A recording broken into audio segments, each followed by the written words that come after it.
know in a second.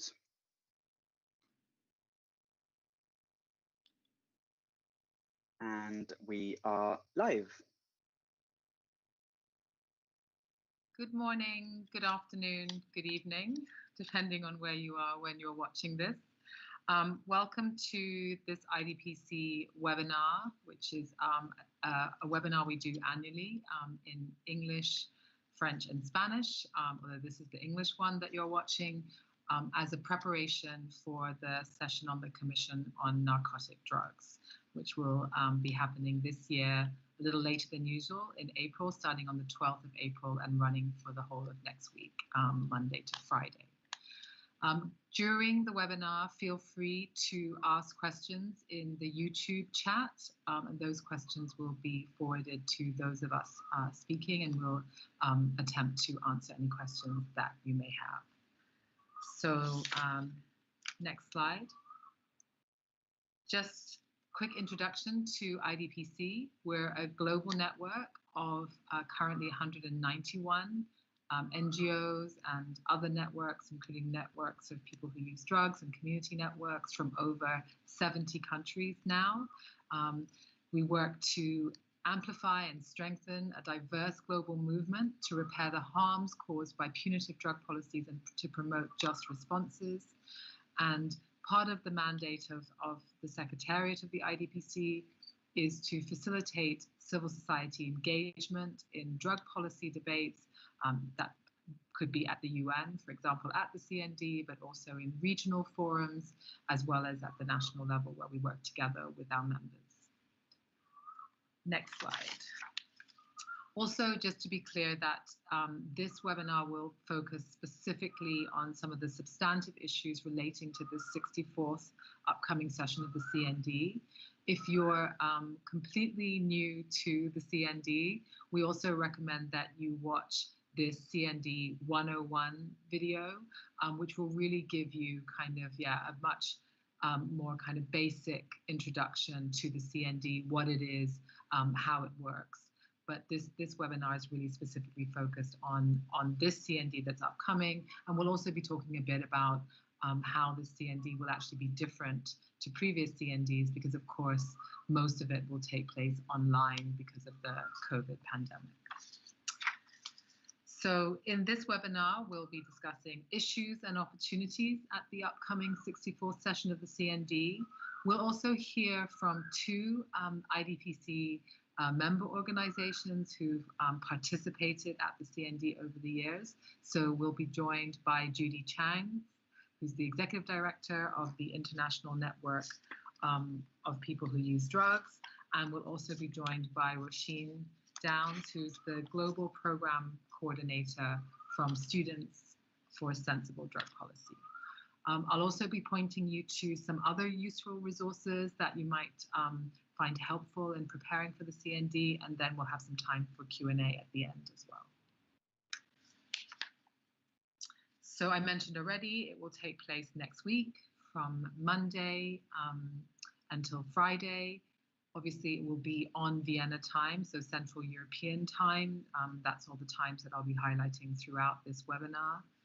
The Commission on Narcotic Drugs, the CND, this year is being chaired by Poland, representing the Eastern European group, and the vice chair will be Switzerland, representing the group known as Western Europe and Others group. And these seats rotate on a geographical regional basis each year, essentially. And obviously, the Polish chair will chair the plenary discussion, and the vice chair will be chairing the committee of the whole, where the draft resolutions will be finally discussed and approved before the drafts are sent to the plenary for their adoption. So this year, the CND takes a hybrid format, and there essentially will be, there are three avenues for participation. So just to put your mind at rest before you panic and think, I haven't registered for the CND, or I don't have ECOSOC registration, so I won't be able to participate or watch. You will, because the plenary of the CND will be webcast online. You don't need to have formally registered for the CND to follow the plenary. That will be webcast. However, for ECOSOC registered NGOs, they were able to apply online. There were only 150 seats for ECOSOC registered NGOs to be basically inside the platform of the meeting, which means that you would have, first of all, the important thing is that you would have access to the committee of the whole. That will not be webcast. So if you have that internal registration, you're able to observe the committee of the whole, and also you will have had to register to be formally inside the platform to be able to deliver statements during the plenary. But the deadline for that was last week, and I hope those of you who wish to be more inside the platform rather than watching the webcast, you did apply to that deadline to the Vienna NGO Committee to receive your passes. There will be 8 spaces, I believe, for on-site participation for civil society representatives. But yeah, I think that's it's a very limited number because in Vienna they are also experiencing another quite strict lockdown. Please also note this beautiful schematic that my colleague Juan has done to show how the schedule will fall on the different days, which you can also see when you look at the program. And just to note, it's slightly different than in other years, particularly where you see that unfortunately side events have been timetabled alongside both plenary sessions and committee of the whole sessions. I think this is because they're trying to squeeze everything in this online format, but we're quite disappointed about this, given that side events are often where civil society is participating at the greatest level, and the fact that they've placed side events alongside committee of the whole negotiations and plenary negotiations will obviously limit the ability for particularly member state colleagues to attend side events led by civil society. So that is a bit unfortunate. Just moving on briefly to a very quick overview of the program. So on Monday morning, 9 a.m. Central European time, the CND will open.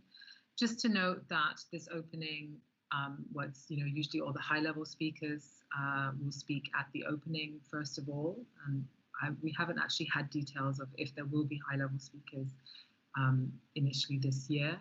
But if there are any heads of state, ministers representing member states, they will typically speak on the first day at the opening.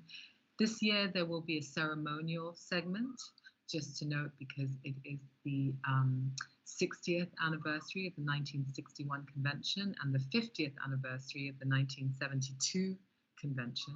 So there will be a special ceremonial moment as well on that opening morning to mark these anniversaries. I think it's sort of interesting that, in some ways the CND wishes to, of course, celebrate and mark these moments. And, we, to some extent, expect a celebratory tone about how the treaties are still fit for purpose and, that the regime does not need to be reformed. But it was interesting that in this year's, the INCB's annual report, they did a supplementary report on the anniversaries.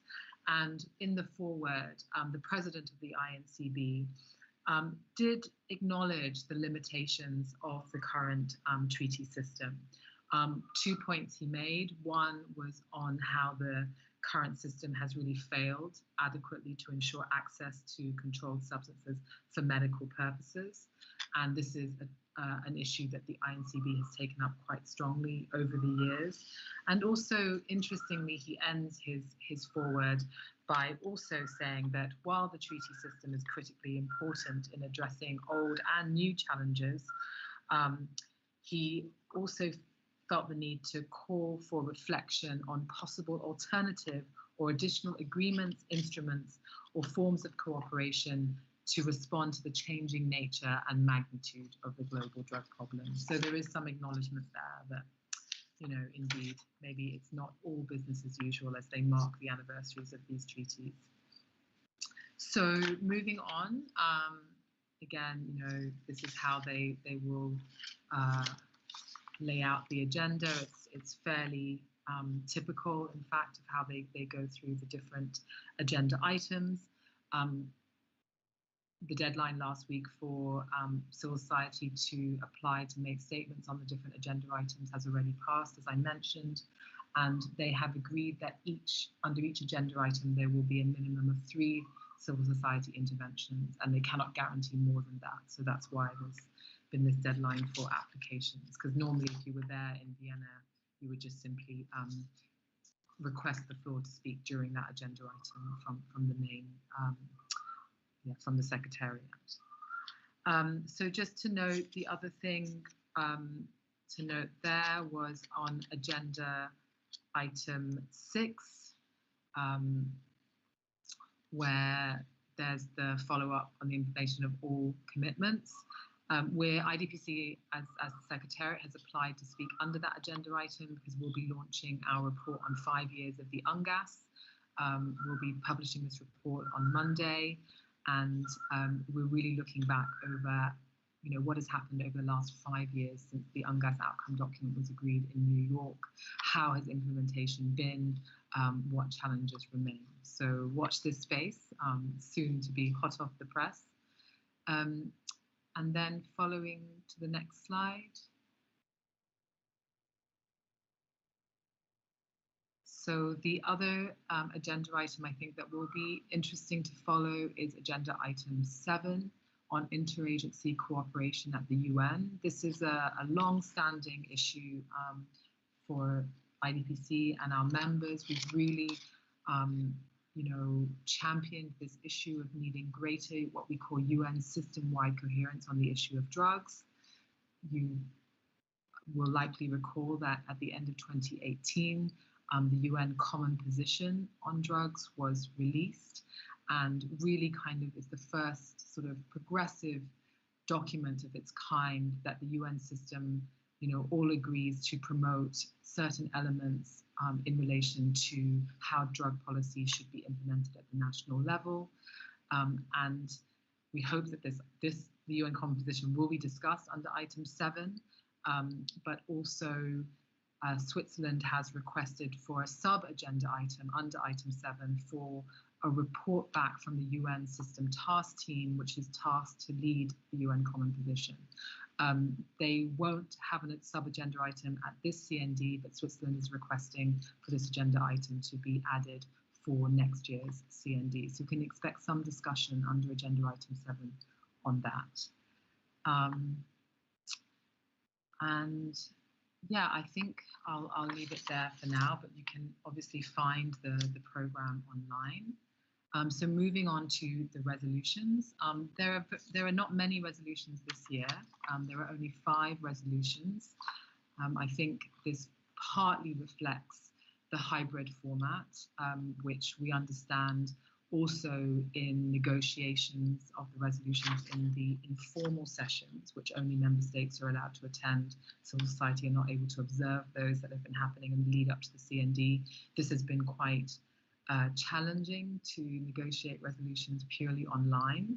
And I think that's led to a reluctance to put forward too many resolutions, because it's very time consuming to negotiate in this format and quite challenging.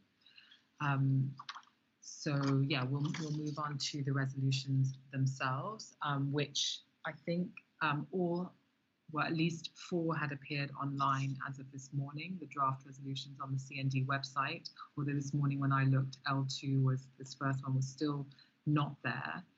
L2 is an interesting one. It's not called a resolution, but as you can see there, it's called a statement of the Commission on Narcotic Drugs on the impact of the COVID pandemic on addressing and countering the world drug problem. And it's basically been, it was initially proposed by Russia towards the end of last year and has subsequently been handed over to the Polish chair of the CND to lead on. And I believe that has been the case during the informals. What we have since heard is that this statement, L2, has pretty much been agreed in the informal settings and is unlikely to be reopened for discussion in the Committee of the Whole. It was a very tough negotiation from what we heard. We had encouraged friendly member states to make some reference to the issue of prison overcrowding in relation to COVID, given that 20% of the world prison population is incarcerated for drug-related offences. Unfortunately, that didn't make it into the current draft of the text. There is one reference to the vulnerability to COVID of those incarcerated, which remains in the draft text for now. But there's also no reference to the UN Common Position or to the UNGAS outcome document, which is somewhat disappointing. But we don't expect there to be much discussion in the COW for that one in the Committee of the Whole. On L3, this is a resolution put forward by Canada. It essentially is a follow-up resolution to Resolution 61/7 from 2017 that was around addressing the specific needs of vulnerable members of society. There are, I mean, it is a good resolution put forward by Canada. It's still to be negotiated. I think there's only been 1 or 2 informals on it so far. The references to harm reduction are in there as the agreed UN language, which is, minimizing the adverse health and social consequences of drug use. As we know, we've never had the term harm reduction in the CND resolution. The current draft mentions the importance of a gender perspective, and it also mentions the UN Common Position, which is very much welcomed, and we hope that that mention will be retained. It does mention civil society, but not civil society's key role in service delivery. So that's something we will definitely be putting forward to member states during the negotiations. The next one is L4. This is an annual resolution put forward by Germany, Peru, and Thailand on alternative development. This year's the one, focuses a bit on COVID. But apart from that, there's not much change in terms of the previous annual resolutions. There's some positive language in there on the Sustainable Development Goals, on poverty alleviation, on gender, and on economic alternatives.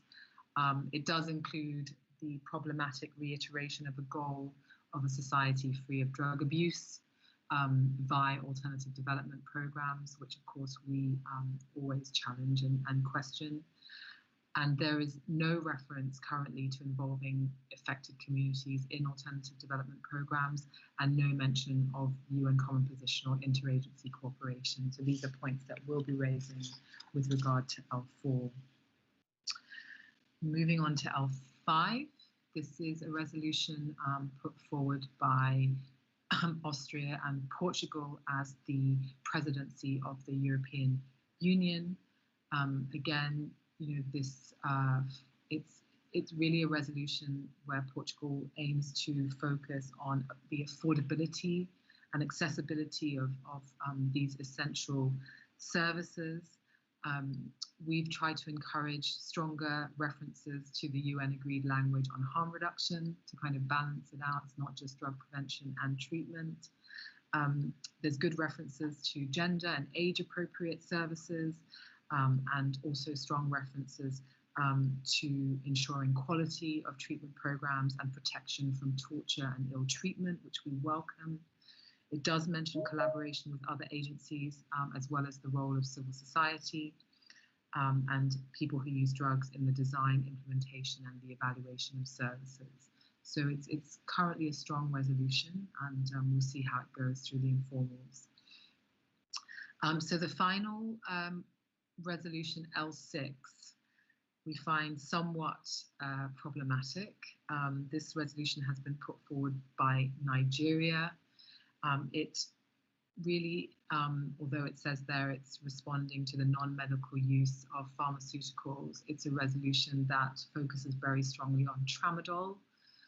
We know that Nigeria and a few other member states, have concerns about the use of tramadol for non-medical purposes. They see it as an issue in their countries, and they have over the years called for the WHO to review tramadol and recommend it to be internationally scheduled. The WHO has recommended against the international scheduling of tramadol because to do so would limit access to tramadol. And in many parts of the world, it's so essential in medical services as, pain relief, as anesthesia, where literally there's no other equivalent medicines available. So we find this resolution somewhat problematic because it's not under international control, and the recommendation is that it should not be. But yet this resolution, almost sort of seeks to schedule tramadol by resolution, if you like. So I think we have been suggesting that the references to tramadol within the resolution are removed. And it just refers more broadly to, pharmaceutical opioids.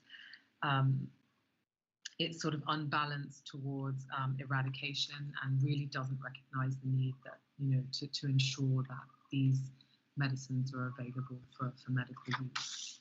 So it's definitely one to watch and probably going to be one of the more controversial ones in the CND. So that's on resolutions. A reminder to ask any questions in the YouTube chat that you might have had so far. So I'll move on to just briefly to mention other events that are happening during the CND. There's around 110 side events, which is the greatest number of side events there's ever been. So that's going to be pretty intense. I encourage you to look at the side event program very carefully. With some of them, you will probably need to register in advance to get the specific link for the side events. The side events won't be part of the main webcast. Each organization had to organize their own side event with a specific link for that. In addition to the side events, there will be informal dialogues with various representatives, as there are in normal years. So representatives from the WHO. There'll be a dialogue with the UNODC Executive Director, Ms. Garda Wali. Those two, the timings have not yet been confirmed, so you'll need to check back on the schedule for that. And then the third one will be with the President of the INCB, and the fourth one will be with the Chair of the CND. And the timings are there for that. And then importantly, those of you who are members of the Vienna NGO Committee, there will be 2 parts to the Vienna NGO Committee AGM taking place on the 8th and the 15th of April. And to vote in the elections that will take place, the CND, VNGOC members must nominate someone to vote on behalf of their organization by no later than the 7th of April, which is tomorrow, I believe. So if you're interested in participating, then you definitely need to do that in voting. And you need to register at the website of the NGOC, which is listed there. Okay, enough from me for the time being. So I'm going to hand over firstly to Judy, who is going to give her perspective of sort of participation at the CND. So Judy, I'll hand over to you. And remember, please put any questions in the YouTube chat. Thanks. Hi, everyone, and thank you to IDPC for organising this webinar. That, when we do it annually, or IDPC do it annually, obviously this time it's virtually, but I think, these planning meetings are critical to trying to demystify some of the CND experience. So I started attending or getting involved in the CND probably about 5 years ago. It's obviously an incredibly complicated bureaucratic process, and I think they really make it so. But, at the end of the day, it's a political moment and it provides an opportunity, I think. And I think it works, best in being, when we're able to mobilize with our communities and, kind of use our advocacy ask that we have, year round, and we always have, but try and work through the processes of the CND to get them heard within a, very difficult space. And I would definitely say, the most kind of useful experiences for us at the CND have been every year we organise a drug user capacity meeting, and we invite IDPC, Jamie Bridge to, come and kind of translate the different structures, of the CND. Of course, the plenary, the COW, where the resolutions are negotiated, and of course, the side events. So yeah, I think, these are always really important moments for us to kind of get together and then, plan how we're going to engage through the CND processes. Some of us, will be making statements within the plenary, of course, being able to raise our issues within that, and, being part of the reform movement, needing to counter, the anti-reform voices that are coming through, and also to the member states. I think over the years, also learning more about the resolution process, and, realizing that it is, important to do the planning, prior to that as well. And I think it's most effective when there are already, contacts with, member states, and being able to input to the resolutions, and of course, like collecting inputs as well, that feed through, IDPC and Jamie Bridge. I think also over time, being able to organise side events, also critical. And I think over the years we've seen a much more, vibrant side event process. Obviously being able to, then create your own kind of, platform within this really difficult space to get, your issues through there. I think, other things that I found also really useful with CND, and I would say it's very hard because, a lot of the time you are dealing, of course, with the drug-free world narrative, and, very regressive member states, and, very kind of offensive statements being made about community and people who use drugs. But I think, a lot of the value as well can come through a lot of the side meetings, that people are organising, or that we're having, I think, on the sides of the CND. So I would say, like, one example that we found the CND to be useful was when they were trying to release the WHO and UNODC treatment standards on drug use disorders.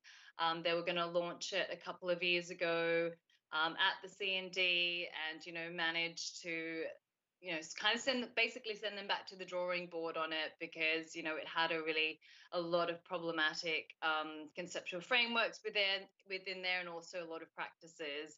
So I think, the CND was more about being able to give it more of a public profile, or, our resistance against that. And then being able to make the contacts through there, in having, negotiations kind of throughout the year, not only at the CND, of course, but, being able to use the visibility of that. And, over time we were able to change some of the language and some of the practices that they were promoting. So yeah, we'll have kind of more information about that, because we're presenting a case study on that. But I think, yeah, generally the CND, it has been, I think we've seen over time as well, like the different ways that community or drug use advocates have engaged. Say 10 years ago, there were a lot of protests, and there was a lot more activism that we were doing, or INPUD was doing, outside of the CND and outside the offices. And I think that was, an important piece as well. But I think over time also, like, seeing, how can we try and work out the different processes and procedures, and, have whatever we're saying be on official record. Learning about, the different mechanisms as well, or other opportunities such as the informal dialogues, where we're able to, put heads of department or EDs kind of, on the spot, and, kind of ask the questions that we want to ask, things that never really come through. And we don't, of course, like, or, you know, we often don't get the answers that we want, but I think it is an important kind of like mechanism to, you know, try and hold people to account, or show that, you know, people will be holding them to account, you know, for their decisions. So I think it's just about trying to work out the different mechanisms and ways to be able to do that. And then over time, as learning more about that, you know, finding ways to, you know, bring people along with you, like having capacity building meetings, and, you know, being able to, I guess, pass the information out about, you know, what's going on, what are the discussions within, you know, the CND forums, and, you know, what to look out for. I would say over the years, you know, probably another highlight would say was seeing the stigma and discrimination, well, promoting non-stigmatizing attitudes within healthcare, and obviously thanks to HIV/AIDS Legal Network as well, who did a lot of work around that. I think it was really surprising or shocking that, you know, that was a first resolution on stigma and discrimination, considering, you know, what we know about stigma and discrimination related to drug use. So I think, yeah, it's kind of a long haul game, right? And you just have to keep on, I guess, chipping away at the system. And, you know, there are kind of some highlights to it, but it's definitely a long haul process.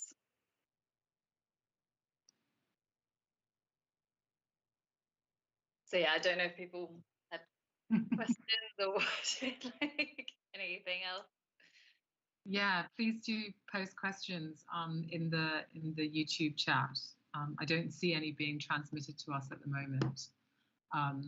Thanks so much, Judy. That was great to hear from you, and also, yeah, some really interesting reflections also about how engagement has shifted over time, which I think is also really relevant. And I think it's been also seeing input, but I think a lot of the engagement has shifted more from a focus of being outside and making noise, and kind of really trying to engage and shift language and shift the debate, and, you know, working with some of the more progressive member states. So that's been, yeah, really interesting as a trend as well.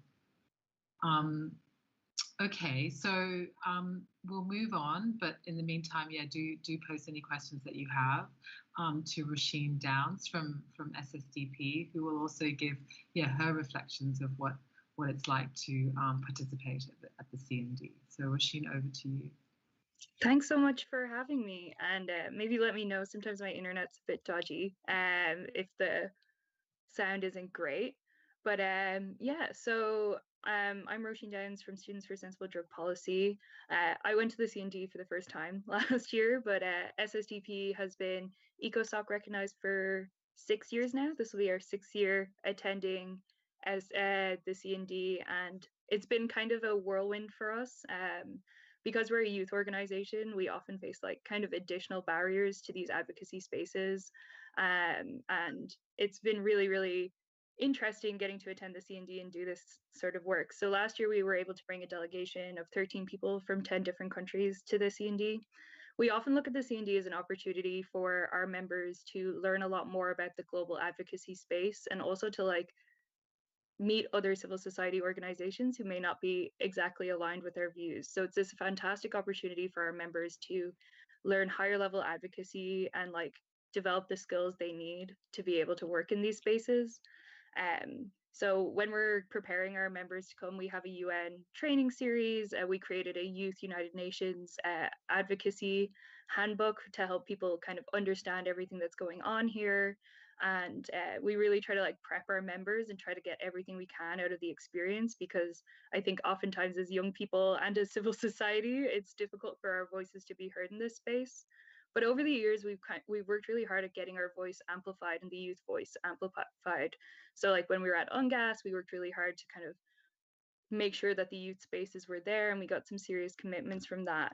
And like this has shown like really, really amazing results for us over the years. So like last year, our peer-to-peer education program was recognized by the UNODC about as like accredited for helping achieve some of the sustainable development goals. And this was like really significant for us, as this was like a non-abstinence based program. It's peer-to-peer education, and it's, you know, it feels really important to be recognized in that way, especially when we're talking youth and we're always used as this kind of excuse for more prohibitive policies. A lot of our policies always talk about protecting youth and that sort of thing. So it's been incredible to kind of see some of our programs be recognized in that way.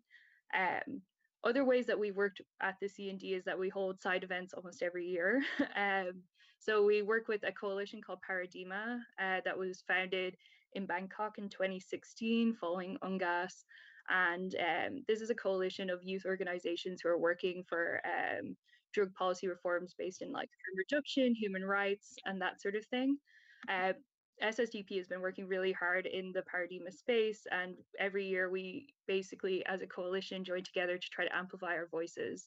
So what we do is we hold side events that are youth orientated. This year we have a side event, I think it's on the Tuesday at 1 p.m. If you want to check it out, it's the impact of COVID-19 on youth drug use, and it'll be very interesting. But historically, we've held these really impactful side events that have always centered on youth topics, and we've gotten some great responses from having different delegations come join us to watch and that sort of thing, great interaction.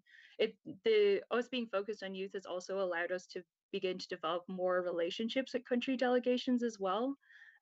So we've been able to kind of reach out to different country delegations, and having these side meetings with them, as Judy was saying, is extremely important and also effective for our kind of national organizing. Because we're an international organization in over 30 countries, we try to reach out to as many delegations as we can and meet with them. And the kind of powerful effect we've seen from that is that we've seen our members go and talk to those people not only about events happening at the UN, but also about stuff that's happening in the country, and be able to like sort of influence some national policies, and also like push for more harm reduction initiatives on the ground, which has been really, really incredible.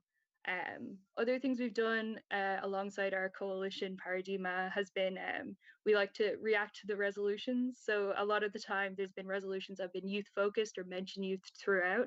So like last year, for example, there's a resolution proposed by Russia that focused on youth prevention, and our coalition joined together to write a statement where we were opposing certain aspects of it because there's a lot of very problematic language in there, and it was focusing on involving young people in preventing like drug trade in very inappropriate ways.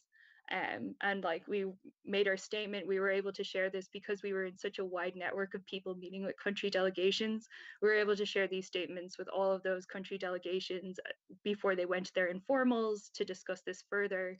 And we saw a lot of countries kind of come out with a lot of like different language crafting and really changed the tone of the resolution a bit.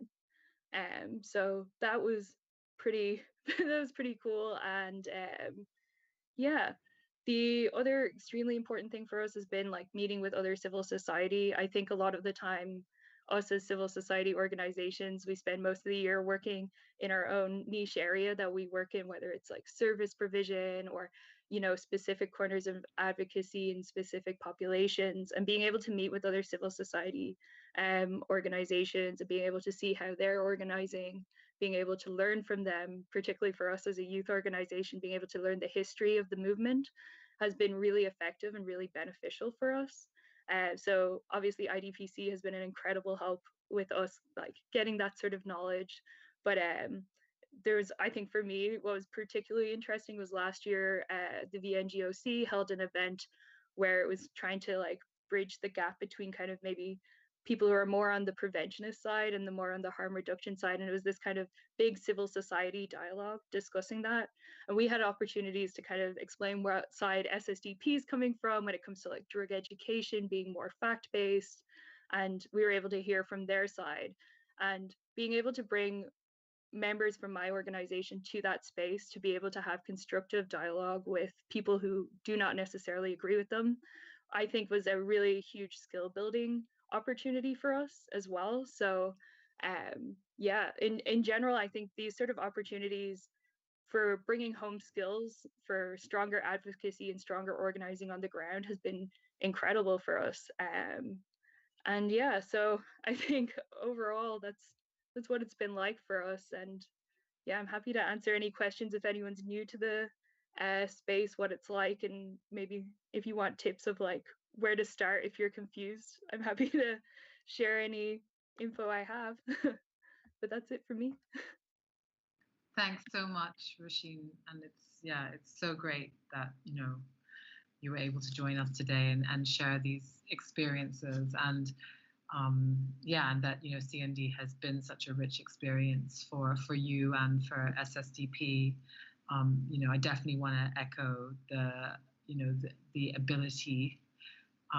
And I have to caveat this by saying, obviously, it's not a normal CND, so it's going to be a bit more challenging this year. But, under normal circumstances, being in the same room with all those government representatives and being able to work the room, as you were saying, and request meetings with, so many different governments, and heads of drug control agencies, of ministries of health, etc., to really push your advocacy agenda, I think is really one of the key wins of attending a CND. I think if you have a really clear plan as well of the meetings that you're wishing to seek.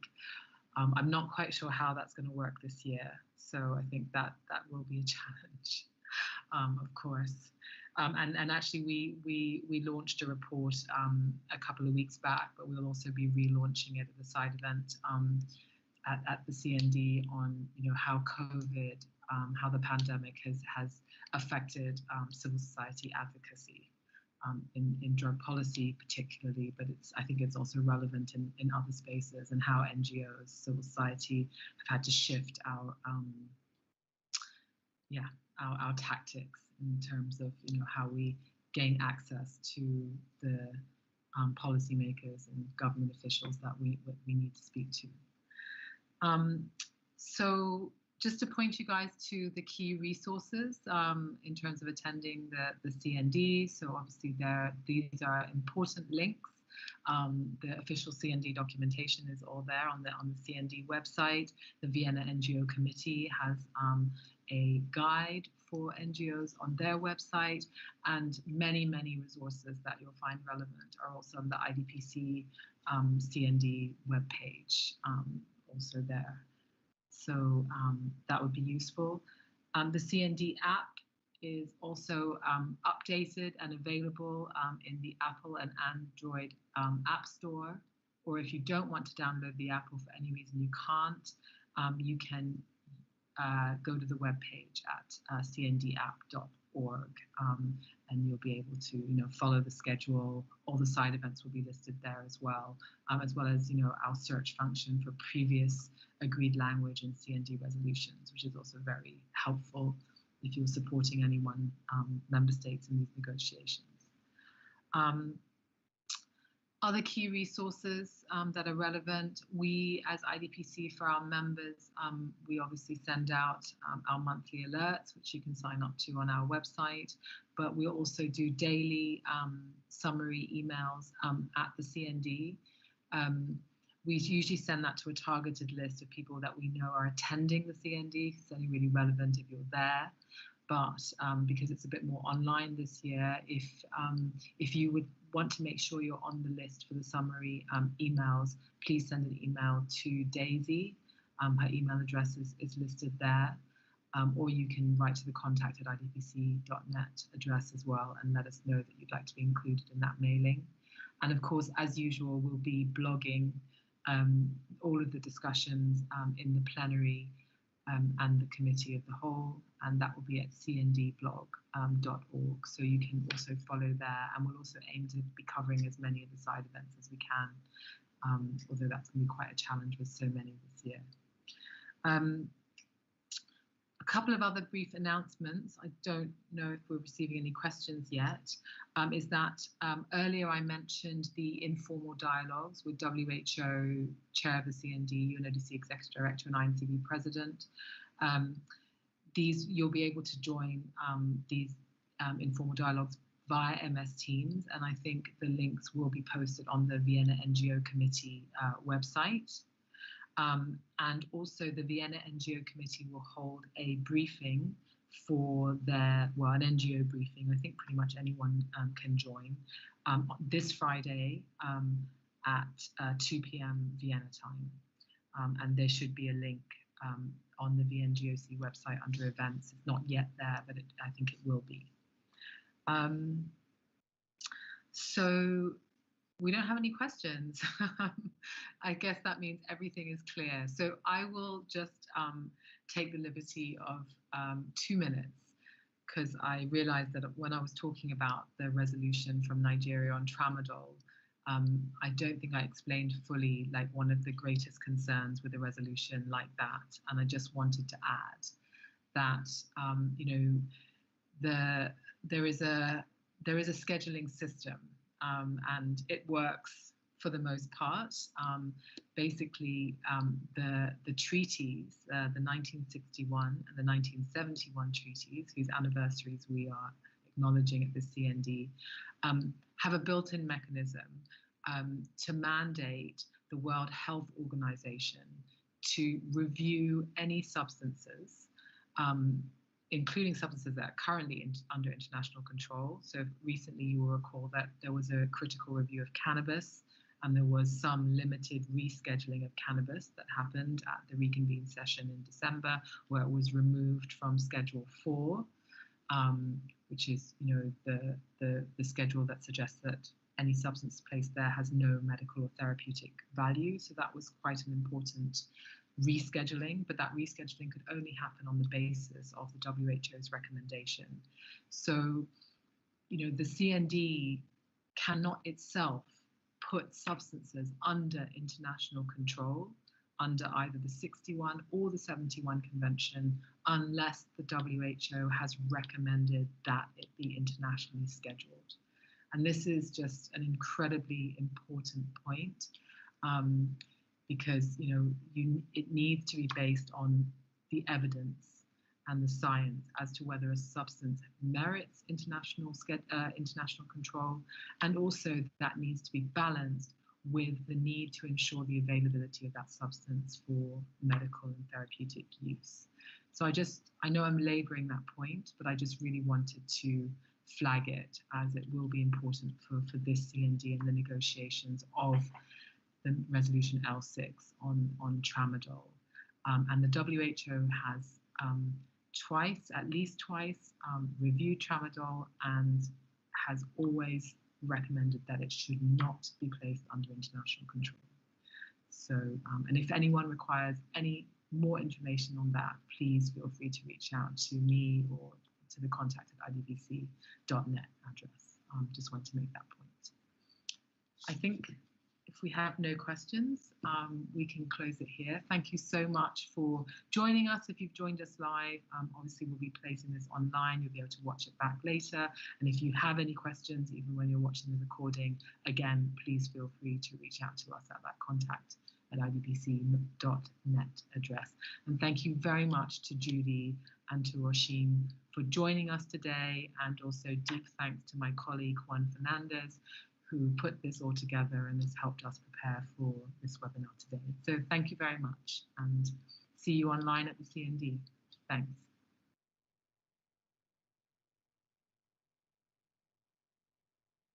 Excellent.